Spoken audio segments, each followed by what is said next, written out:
Yo, have you heard about Anchor? It's the easiest way to make a podcast. Let me explain. It's free. There's creation tools that allow you to record and edit your podcast right from your phone or computer. Anchor will distribute your podcast for you so it can be heard on Spotify, Apple Podcasts, and many more. You can make money from your podcast with no minimum listenership. It's everything you need to make a podcast in one place. Download the free Anchor app or go to anchor.fm to get started.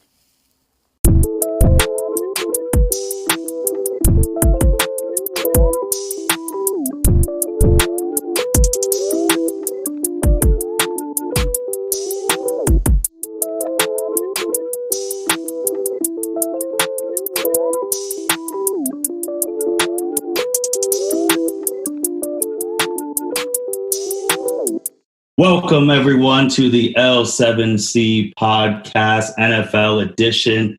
Today, we are going to be talking some NFL, and when you talk NFL, you need to have the champ of the NFL, Justin Akindele, is with us, the producer. How are you doing today, sir? Man, I'm doing good. It was a great week last week. I gave y'all some terrible picks on Thanksgiving. I come back to redeem myself. That is right. So you went 4-1, right? Yes, I went 4-1 last week after. Everything I saw on that Thanksgiving podcast was pretty much wrong. So that whole thing was just bad. But yes, last week was a very good week. Football team beat the Steelers +7. I did have one blip with Kansas City, but I was feeling myself after the Browns won. Buffalo got the win on Monday night. Indy got the win early on Sunday against the Texans, and then the Cleveland Browns, baby. They beat the Titans. Yeah, that's crazy. So we're going to talk about the Thursday night game that just went down, 2 days ago. We're going to recap the Browns game against the Titans and preview their Monday night game against the Ravens. We're going to talk about the Steelers finally taking their first loss, the Carson Wentz benching. And, when I'm here, I got to talk about my love-hate relationship with the Tampa Bay Buccaneers. And we're going to be hitting up the big games this week. So, Justin, you want to start off that Thursday night game? Yeah, I'm not really going to recap the game. I mean, you guys watch it. It was a fucking snoozer. So I'm not really going to go in depth of what really happened. I was just really impressed by how the Rams played. And this is going back to last Sunday, too, how they play against the Cardinals. And then now they're looking like they're the best team in the NFC right now. Wow. In the whole NFC? In the whole NFC, it looks like the Rams are shaping up to be the best team in that division. I mean, that conference. Okay. So with that being said, I know still a little bit, but you would see them potentially in the Super Bowl again? Yeah, I can definitely see them in a Super Bowl, especially to get the number one seed and they get that bye. That bye is going to be crucial to whoever gets it. It's pretty much between them and the Saints at the moment. And the Rams, they got a decent schedule coming up. They got the Jets next week, and then they end with two division rivals with the Seahawks and the Cardinals. So that can get interesting for first place in the NFC. You said between the Saints and the Rams. What about the Packers? They're 9-3, and they have a I forgot. Damn, I forgot all about the Packers. Packers are definitely in play, but I just don't see them beating the Saints or the Rams in a playoff game, just because those are both physical teams that can run the ball and have decent defenses, and the Green Bay Packers just can't keep up on the defensive side to be competitive with those teams at this point in the season. What if I don't know what this would really mean in a COVID situation, but what if Green Bay gets the number one seed? Because they're 9-3 and they're one behind the Saints, and they have the tiebreaker over the Saints. Yeah, if Green Bay gets the number one seed and gets home field throughout, that's definitely a game changer because, Lambeau get cold in January. So it could be snowing. You don't know what the hell the weather going to be in January up there in Green Bay, Wisconsin. So, yeah, that's definitely, if they get that number one seed, that's definitely a game changer. But the Rams are definitely in a great spot right now. They got the fifth ranked defense on they got the fourth ranked offense on Football Outsiders, and then the fifth ranked defense, and then their weighted DVOA, and the weighted DVOA is basically like how they're doing right now. It's has them as a third ranked defense, and their running game is they got the best running game the best running game in the league according to Football Outsiders, and the Saints are number 2. So I think that is what's going to propel them to maybe making the Super Bowl or getting the number 1 seed. Yeah, I really don't think there's that much to talk about in this game besides as impressive the Rams look and the fact that Cam Newton's done. It's a wrap with him. He's not going to be a starter quarterback in the NFL after this year. Yeah, he's looking a little shot. But the Patriots, I texted y'all that graphic of their. Oh yeah, wide receivers. Yeah, I texted you that graphic. Just awful. Like their drafting has been terrible on the offensive side of the ball, and they did not help Cam Newton at all, really. Yeah, it's crazy how Bill Belichick can draft all these players, but has never hit on a wide receiver. And going forward, I don't know what they're going to do. They'll probably have a pretty decent pick this year. Do they go, if they're not, they got to go for the Alabama wide receivers, don't they? Shit, if they're there. I mean, where they're probably going to be, there's a lot of them. They're probably going to be drafting in the teens, high teens, maybe. Yeah, I'll definitely think wide receiver for sure. They definitely need someone on the outside that can get open. They currently have no one right now, so definitely someone on the outside. Well, shit, they need a quarterback. Like if Pam's not the answer, shit, the backup Stidham. They don't have a quarterback on. They don't have a franchise quarterback on the roster right now. So that's really the first thing they need to worry about. But you just gotta wait and see. What you think? We bring him up every 2 weeks. You think the Jets will trade in division? Trade Sam Darnold to the Patriots? No. Oh, no. No, absolutely not. There's no way. I wouldn't do business with Bill Belichick even now. Well, that's all we got on that game. Let's go to that last week game. The Cleveland Browns beating the Tennessee Titans at home. The score was 41-35, but the game was nowhere near as close as that score was. There was a point where the Browns were up like 30. When you saw that, what did you think of what the Browns were doing? I was shocked. I mean, I bet on them. I bet on them to win the game. They were getting 5.5 points, but the way they came out was impressive. Baker Mayfield had 4 touchdowns in the first half. I mean, just absolutely. They were doing everything they wanted to the Titans. The Titans, Derrick Henry fumbled early in that game. And once I saw that fumble, I was like, oh, it's about to get ugly. It's about to be an ugly game for Tennessee. And they did not show up at all. Baker Mayfield threw for 344 yards and 4 touchdowns. Like, insane. Yeah, the way that game was going, I was just shocked because Baker was throwing the deep ball and he was hitting on receivers. I don't even think he had an interception in that game, too. I don't think he's had a pick in 3 weeks. No, but he did fumble late in that game. That kind of made it a little scary. But Tennessee was mounting that comeback, but Cleveland was up by so much. All I had to do was just hold on to it. Like by that, when you're up by that much at halftime, you don't gotta do anything. Yeah, and I know 2 weeks ago when we were talking about these playoff schedules with the AFC. And we circled this Browns-Titans game as a big one. And this was a game we thought Cleveland might not get, but they did get. And now they're 9-3.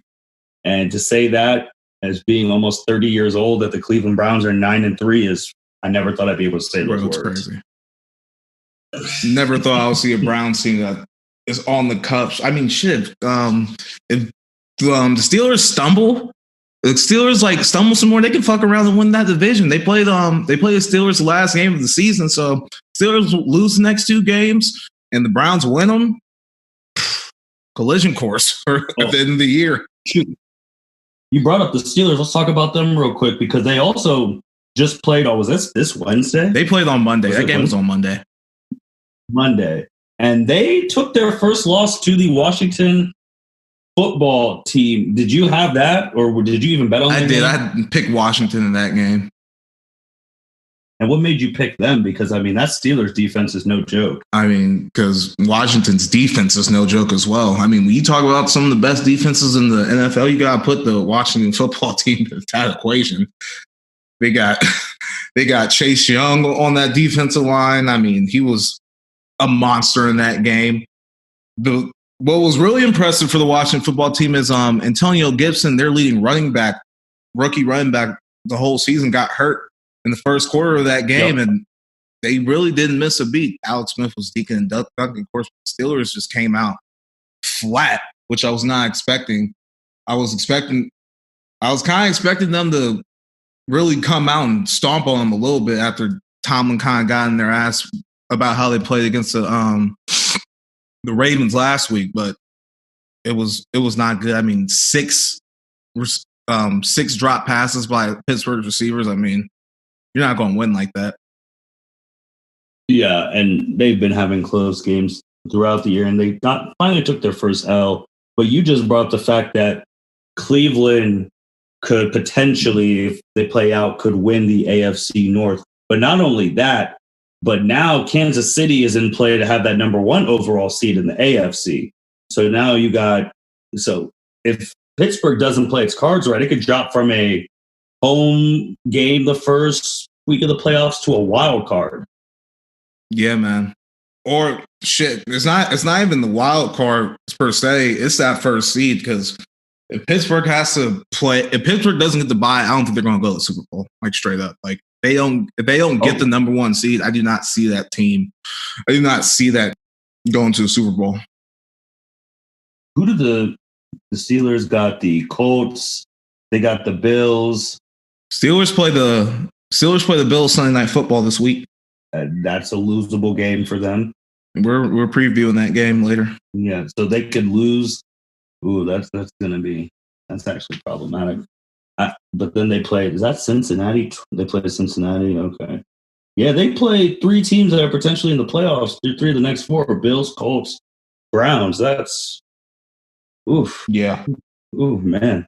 Oh man. We're gonna see. But we will be previewing those games later on in this pod. Going next, Justin, it finally happened, man. Philadelphia, they benched Carson Wentz for Jalen Hurts. What do you think about that? I got some thoughts on that. Yeah, I mean, it was time. I think it was time for them to switch quarterbacks, at least for this season, because I'm going to go on later, because Carson Wentz is going to be the starting quarterback next year. There's just but with the money, it's just not looking that way. But at least for the rest of this year, I mean, when Jalen Hurts came in, like, he was definitely a spark plug for them. I mean, he threw a touchdown. He definitely wasn't playing as bad as Carson Wentz. He was able to run around a little bit better. I mean, Carson Wentz was 6 for 15 before he got benched, 79 yards, sacked 4 times, a 57% quarterback rating, and then Hurts was 5 for 12, 109, 1 touchdown, 1 pick, 67.7 rating, sacked 3 times. So line's still bad, but like, they're still in play to win that division. So if Jalen Hurts can be the spark plug that can get you there, maybe for this year, I see it. But they're locked into Carson Wentz, so they're going to have to figure out what is wrong with him eventually, because he ain't going nowhere, at least until 2022. Yeah, and every time when they talk about the Eagles, they talk about he has no weapons outside. They're not running the ball more. His line's not as good. I just think with Jalen coming in now, but his first game is against that Saints defense, so I don't even know if you're going to get a true barometer on how good Jalen is, because that defense is pretty nasty. Yeah, it's definitely a great Saints defense. I mean, that game's going to be ugly, but Taysom Hill's playing quarterback for him right now, so they might struggle moving the ball. The Eagles do have a good defense, but I don't see them beating the Saints at all, and it's probably going to be a long day for Jalen Hurts on Sunday tomorrow.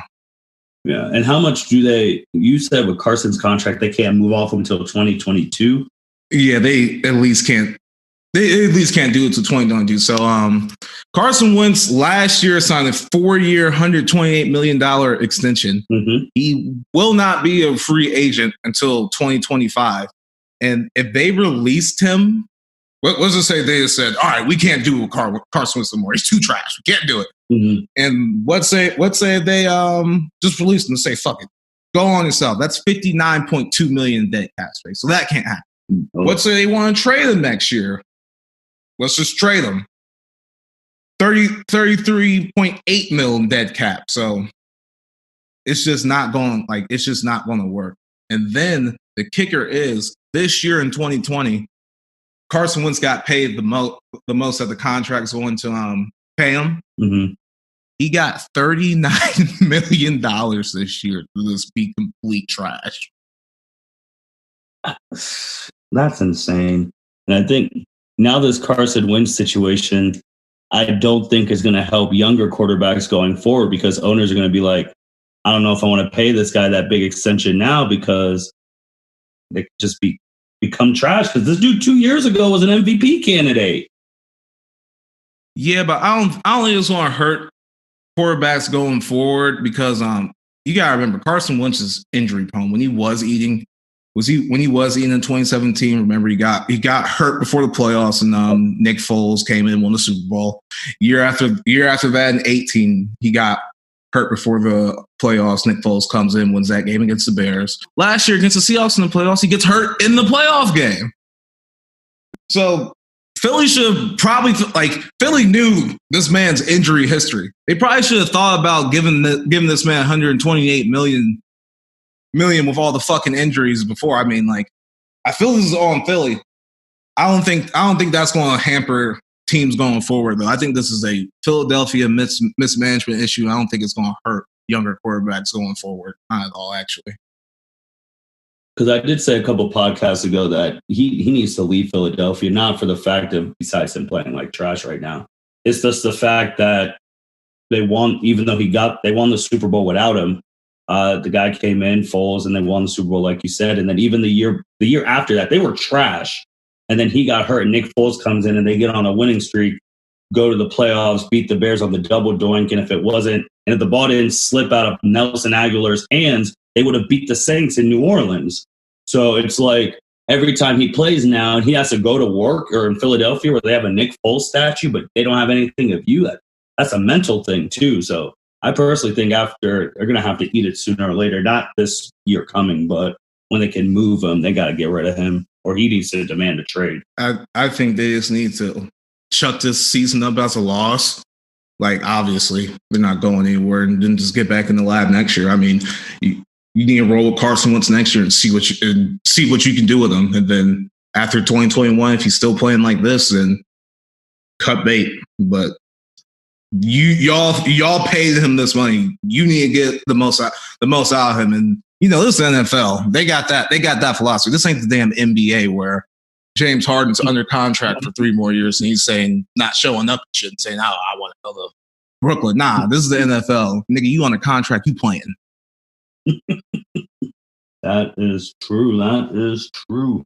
So we're in week 14, and to think that the NFL has been able to get to week 14 with the maneuvering of games, things like that during COVID, it really shows why the NFL is the only TV show that has not been affected ratings wise. Because we said during the summer, the only person who could stop the NFL from happening would be God coming down himself. And they're about to be done, which is amazing that they're in week 14. And now it's every game's a big game because they're going into the playoffs.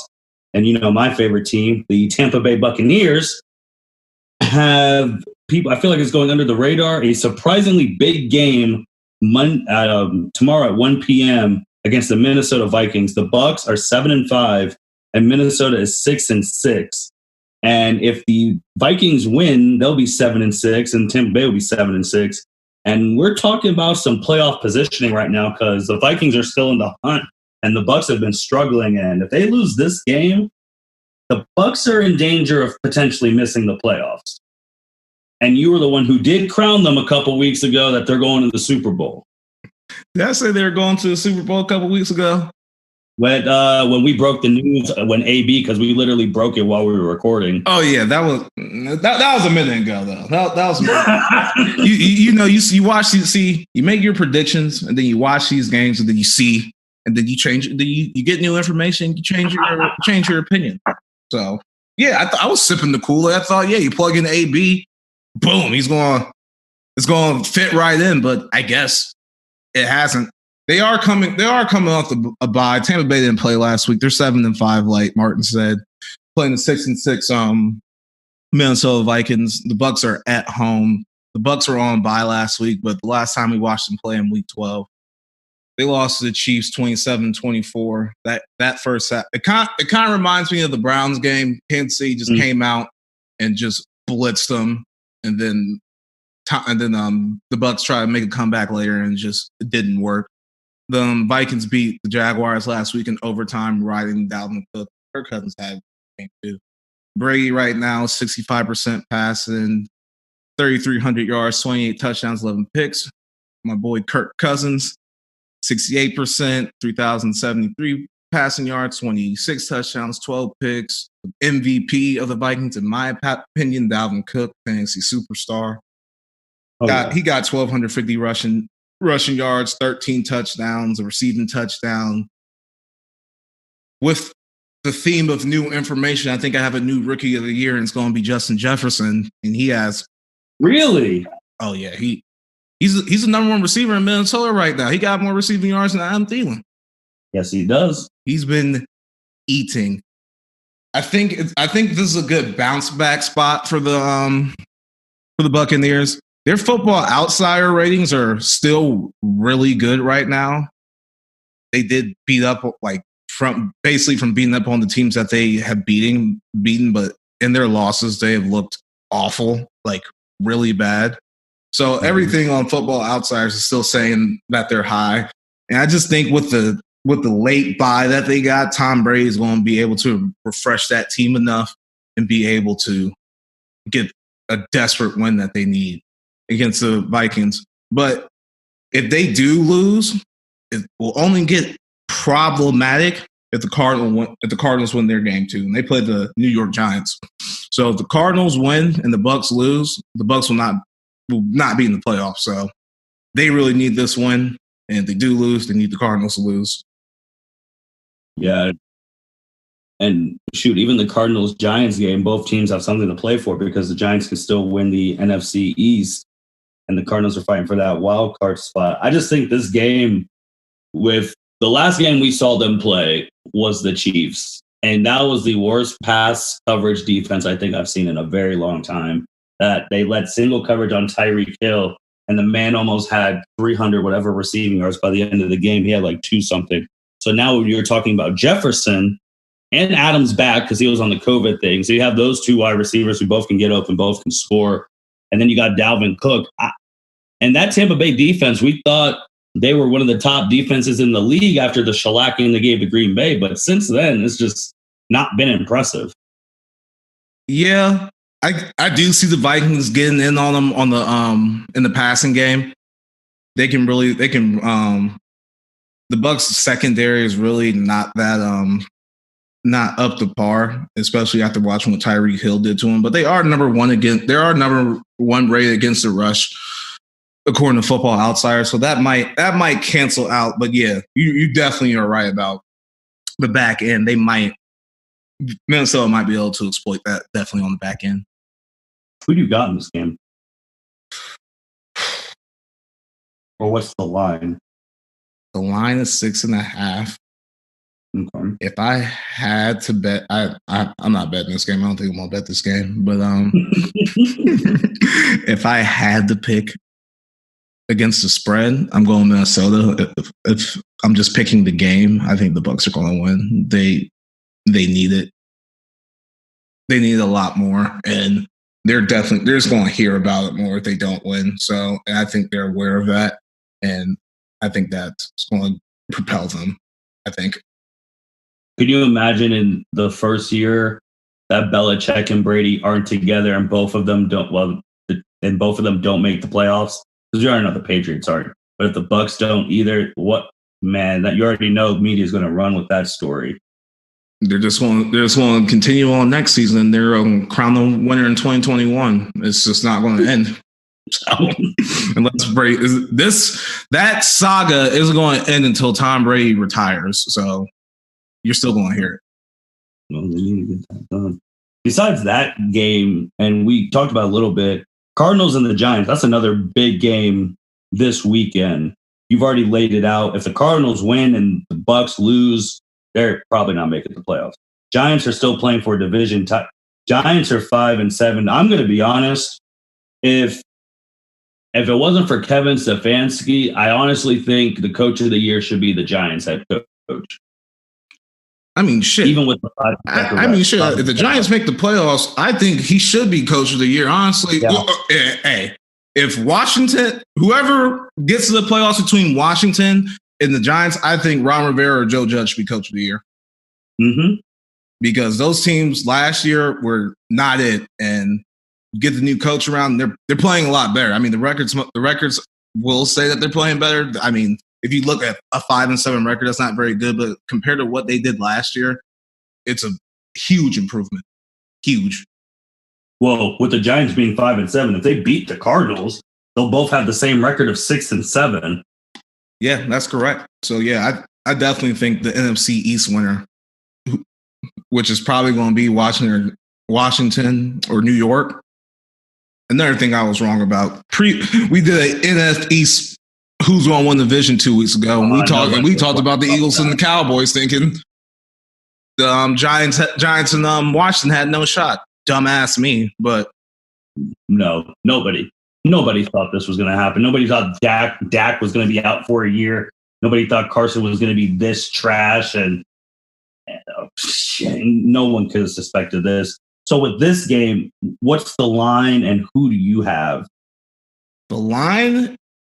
I got to look at the line real quick. Let me look. This is live on Fox. I think we have Cardinals currently, according to ESPN Pick Center, are 2.5 point spread, 2.5 point favorite. And the Giants they actually had the numbers of against the spread. So the Cardinals are 5-7 against the spread, and the Giants are 8-4 against the spread. And I know a lot of people saw the Giants win that game on Sunday against the Seahawks. So I know a lot of people are going to be betting on the Giants. I think I like them in the spot winning the game though outright. Because the Giants do have a really good defense. They were harassing Russell Wilson all game. And the Cardinals don't. They have similar weapons to Seattle, but I think Seattle's weapons are just a little bit better. And their coaching is better. So I like the Giants here, but this game can go either way. I'll take New York in the points. Everybody's taking New York in the points, so expect the Cardinals to bounce back. But yeah, if I was giving advice on betting that game, take New York's in those points and see how it goes. Okay. And you just talked about it was almost a beatdown defensively with the Giants to Seattle, and they're playing the Jets. This isn't really a big game per se for national media attention, but just the Seahawks were a team where I thought at the beginning of the year, like early, I thought they could win the Super Bowl. Russell Wilson was a lot of people's MVP for the first quarter of the season. And since then, he had that bad game against the Bills, and now he's out of the MVP race, in my opinion, which is sad because I wanted him to get one or get some votes. And they're going against the 0-12 Jets. Seattle's defense is not good. They're actually kind of bad. And with Seattle going forward, is there anything they can do defensively, scheme-wise, anything that could potentially make them a playoff contender? Because I only see them playing one playoff game and then they're out. Yeah, I mean, the defense has been playing better recently. They only gave up 17 points to New York. I mean, Colt McCoy was starting 17 to Philly. Carson Wentz was terrible. Gave up 21 to Arizona, and this is the beginning of Arizona's slide. And they gave up 23 to the Rams. That was the game right after the Buffalo game. So defense has been playing slightly better. They're good against the run. They can get got against the pass. I just think that they need to get back to running the ball more with Chris Carson. They get back to run the ball more and controlling the clock, because they do have a good run defense. They still have Bobby Wagner. Carlos Dunlap has been helping out a little bit with pass rush. So I think the defense is fine. It's the offense has been concerning me over these past couple of weeks. Just exposing Russell Wilson too much. If you get back to running the ball and bouncing out the game and not throwing everything at Russell Wilson, I think they'll be fine. And I think that they might be able to make a little run. They're still in it. They're still in it. They're still fine. After the Jets game, they got Washington, the Rams, and the 49ers. So we'll just have to see how they play against the Rams next week. I mean, yeah. The Rams in 2 weeks and Washington next week. And they play well in those games, I'll still be high on the Seahawks. But those are 3 games they could lose, too. They absolutely can. They can definitely lose all 3 to Washington, LA, and San Francisco. But I don't think they're going to lose all 3. I don't know either, but we'll see. Justin, another game that's going under the radar, playoff positioning-wise, the Raiders and the Colts. Colts are 8-4. Raiders are 7-5. Both teams are trying to get in the playoffs. This is a big game, Week 14. Yeah, it's definitely a big game. Colts come off the win against the Texans last week. The Texans played really well that game. If they don't fumble that ball at the end of that game, they probably win it, honestly. And then the Raiders, the Jets just literally handed them a win. So you got that going for you. I think Josh Jacobs is coming back for the Raiders this week. So they're going to have the running game working again. It's in Las Vegas. I know the Colts are a 3-point favorite. Colts are very good against the run. I think I like the Raiders, though. I think the Raiders in that spot will be the play for me. Yeah, I like the Raiders, too, just because I think Phillip Rivers is due for a 2-3 pick game. Phillip Rivers is also hurt. I think he has never mind. He has a big toe injury. His toe's a little fucked up too. So that might, he's definitely due for one of his classic Phillip Rivers turnover monster games. I don't think it's going to be against Oakland this week, unfortunately. Okay, well, true. All right, that'll be one I'll be paying attention to because this playoff seeding right now is crazy. And 1 or 2 losses can knock you out of the playoffs. That Sunday night game, we talked about a little bit. 11-1 Steelers, 9-3 Buffalo. You were the first person, to my knowledge, to call Josh Allen the white Cam Newton, and now mainstream media has caught up to you, and they are calling him the 2015 Cam Newton. They just have to be more politically correct and just can't say the white Cam Newton like you did. But you were the first one. Yes, I was. That man is Cam Newton Jr. with a better arm. Good Lord, that man, special, man. He's definitely special. This is huge. I mean, I'm really excited to see how the Steelers are going to bounce back from that loss. And this is a big game for Buffalo. They have to bounce back. I mean, if they lose this game, they're in trouble. The Steelers are in trouble if they lose this game. But go ahead. But I mean, I'm excited because a lot of people still don't believe in Buffalo, and this is going to be Sunday Night Football. And Sunday Night Football is the biggest thing on TV every week. I do want to say, Buffalo's coming out party for me last year was, of course, against that Thanksgiving game against the Cowboys. Mm-hmm. But they had great performance in this exact same spot last year against the Steelers on Sunday Night Football. They won that game 17-10. The defense played great. I expect Josh Allen to go off this game. You taking the Bills? I am. I think I'm riding Bills Mafia right here. I'm taking the Bills. Josh Allen on Monday, he was in his bag, man. He was making all the throws. Sidearm throws, on the run, breaking tackles in the pocket, letting it rip. I mean, he carved up the 49ers. It was kind of bad. Like he made that defense look like the Cowboys almost. It was ugly. He was on fire. It was great. Yeah, this game's going to be wild because I really feel like the Steelers defense is about to attack. I personally think they have the defensive player of the year, TJ. I mean, he's leading in almost every statistical category. So I think they're going to come in. Ben Roethlisberger, and then after that one loss, like you said, they can't. It's crazy that we're talking about an 11-1 team and they can't afford to lose. Yeah, I mean, the Steelers don't run the ball. Like, No. I was researching yesterday. I thought, oh, James Conner didn't play last week. That's why the B is saying that they aren't running the ball. And then I got on Football Outsiders. They are 30th in rushing.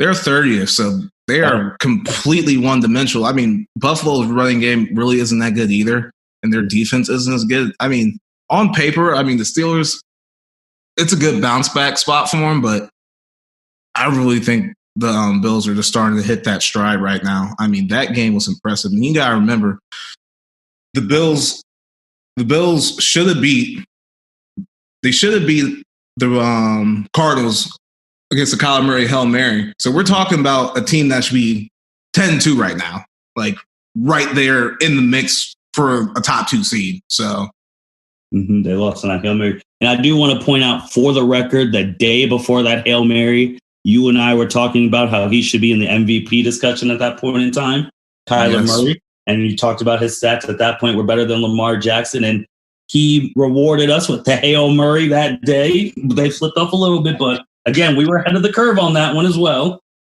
Yes, we were. We were definitely on top of that.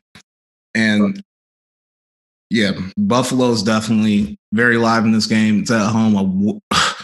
If fans were there, God, Buffalo would be. They would win this game easily if fans were there. It's going to be good. But man, let's talk Monday Night Football.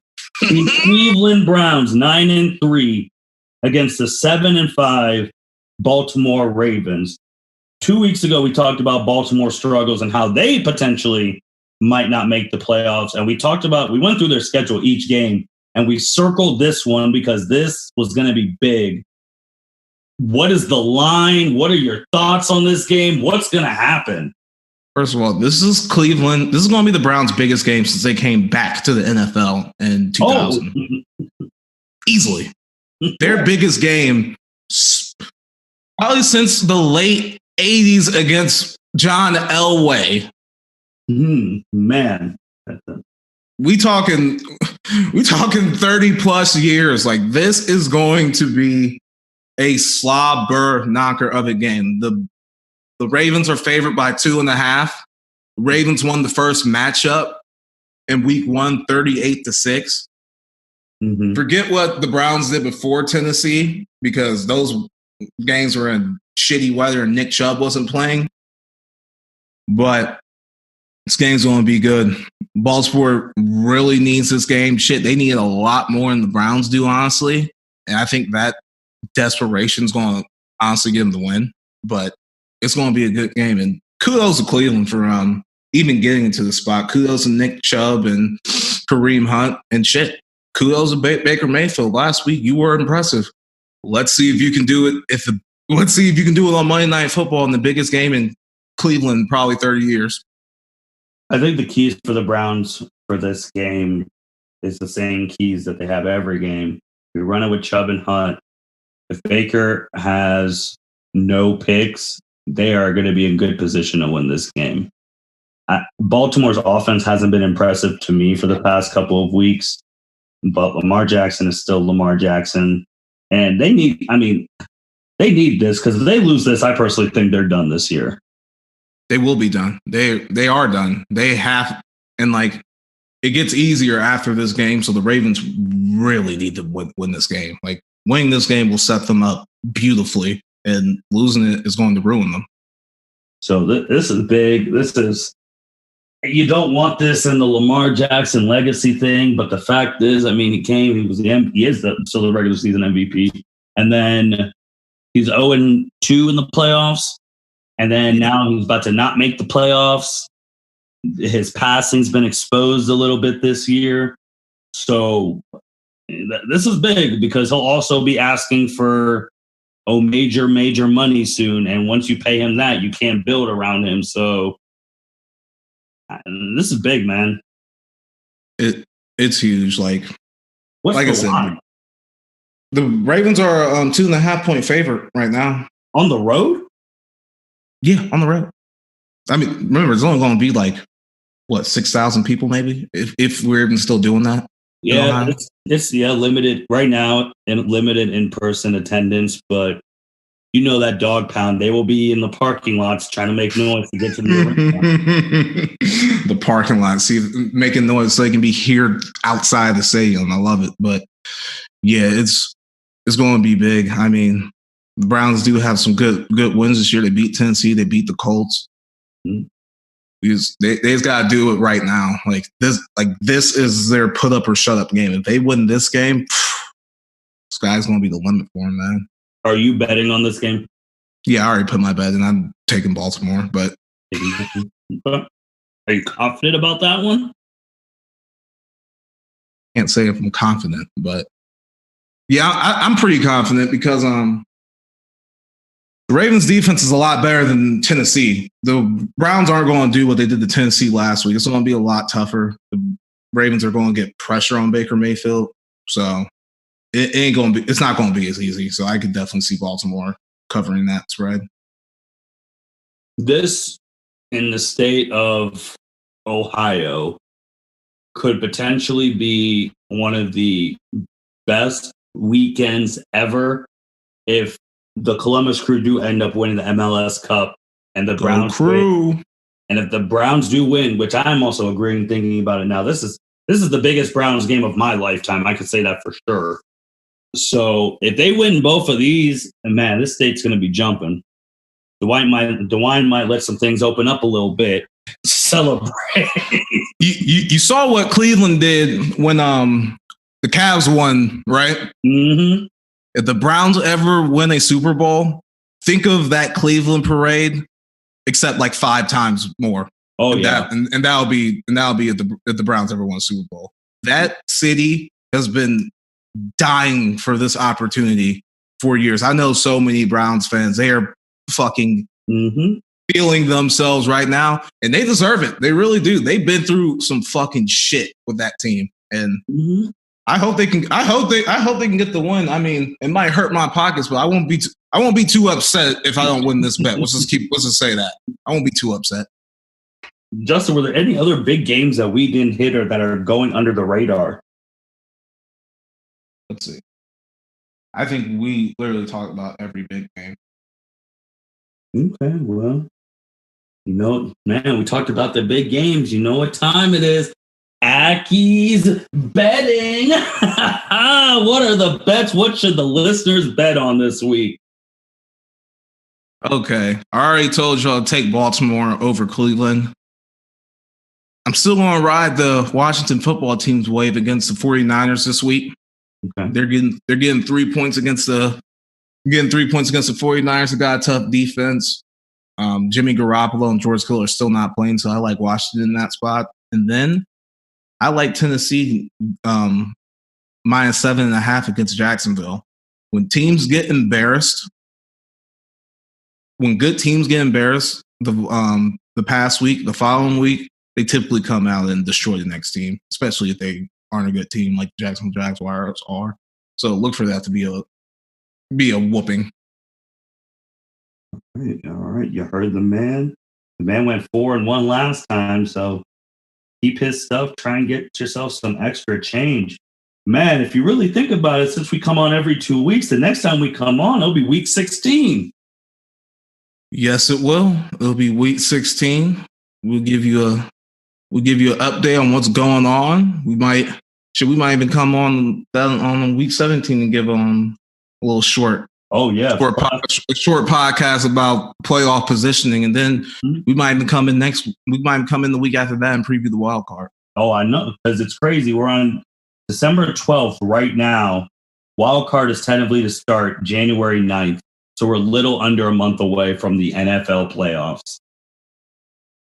The league that through hell or high water they were playing, and they stuck to their normal schedule almost, and here we are about to be done. Shoot, fantasy leagues are going in their playoffs right now. Yeah, I did not think I was going to make it through a fantasy football season. I'm going to tell you that right now. That was The first couple weeks, COVID really wasn't affecting any of my teams, but like towards the middle, that shit was getting annoying. I think that's how millions of Americans felt. Man, like you can't pick up waivers, you can't pick up your players on fucking Tuesday because there's a game on Tuesday. Like every day to day, like that shit was stressful. Shoot, that Ravens Steelers game, that game was on Wednesday. Yeah, I was like, and no, I had Chase Claypool playing that game. I was like, damn it, Chase, I need you to win. It's been a crazy year, but it's really showing that no matter how much bad press they could potentially get, the NFL is truly still king in the United States, and it's not even close. Yeah, I mean, I knew when all this shit was going down, when the NBA like shut their season down in March. I thought like 2 weeks ago, I was sitting in my home locked up in quarantine. I was like, yeah, September, just make it September. The NFL got me. Because by any means necessary, I said they're going to get this money. Yeah. And I was right. They are getting this money, and kudos to them for making it happen. Getting that money, getting them great everything, man. But Justin, anything else you want to talk about before we sign off here today? That's it, man. I'll see y'all in 2 weeks. You heard the man. Thank you, Justin, for being on. Thank you, everyone, for listening. This is the L7C podcast signing out. Thank you for listening to this episode of the L7C podcast. Be sure to like, rate, review, and subscribe to the channel. Follow us on all social media platforms, and we'll be talking to you guys soon. Take care.